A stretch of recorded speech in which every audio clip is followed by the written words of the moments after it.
அனைவருக்கும் வணக்கம். சற்று முன்பு தமிழகம் முழுவதும் இன்று வெளியாகியுள்ள முக்கியமான புதிய அறிவிப்புகள் என்னென்ன என்பது பற்றிய விவரங்களை இவ்வீடியோவில் விரிவாக காணலாம்.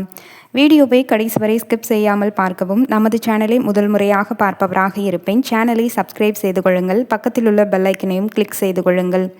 இந்த வீடியோவிற்கு மறக்காமல் லைக் செய்து கொள்ளுங்கள். வாங்க வீடியோக்குள்ளே போகலாம்.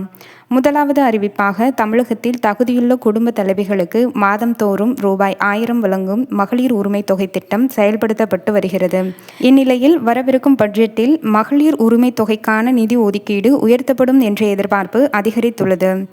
தேர்தல் வாக்குறுதியின்படி உரிமை தொகையானது ரூபாய் 2500 உயர்த்தப்படுவதற்கான அறிவிப்பு ஆகஸ்ட் மாதம் பட்ஜெட்டில் இடம்பெற வாய்ப்புள்ளதாக தெரிகிறது. இந்த செய்தியால் குடும்ப தலைவிகள் மிகுந்த உற்சாகத்தில் உள்ளனர்.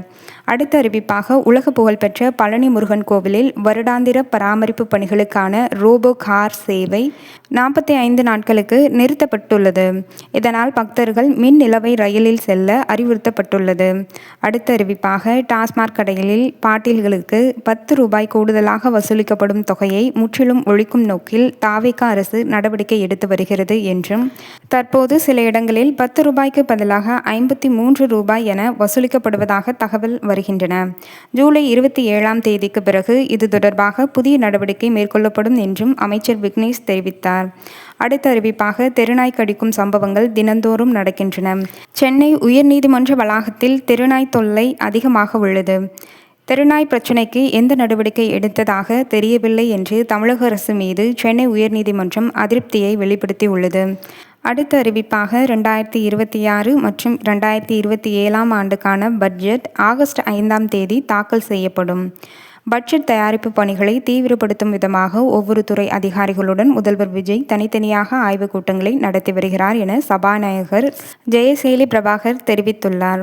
அடுத்த அறிவிப்பாக, டெல்லியில் கரப்பாம்பூச்சி கட்சி அமைப்பினர் நடத்தும் போராட்டத்திற்கு ஆதரவு தெரிவித்திருந்த தாவேகா, டெல்லியில் போராடும் மாணவர்களுக்கு ஆதரவாக சென்னையில் மாணவர்கள் போராட்டம் நடத்தும் போது அவர்களை போலீஸை வைத்து கைது செய்திருப்பது கண்டிக்கத்தக்கது என்று சமூக செயற்பாட்டாளர்கள் தெரிவித்துள்ளனர். அடுத்த அறிவிப்பாக, தமிழக கடலோர பகுதிகளில் கீழ்மட்ட வளிமண்டலத்தில் ஒரு பலவீனமான காற்றழுத்த தாழ்வு பகுதி நிலவுகிறது. இதன் காரணமாக மேற்கு தொடர்ச்சி மலை மாவட்டங்கள், வட கடலோர தமிழகத்தில் ஒவ்வொரு இடங்களிலும், புதுவை மற்றும் காரைக்கால் பகுதியில் இடி மின்னல் மற்றும் பலத்த காற்றுடன் கூடிய மிதமான மழை பெய்யக்கூடும் என வானிலை மையம் தெரிவித்துள்ளது. இத்துடன் இத்தகவல் முடிவடைகிறது. நன்றி, வணக்கம்.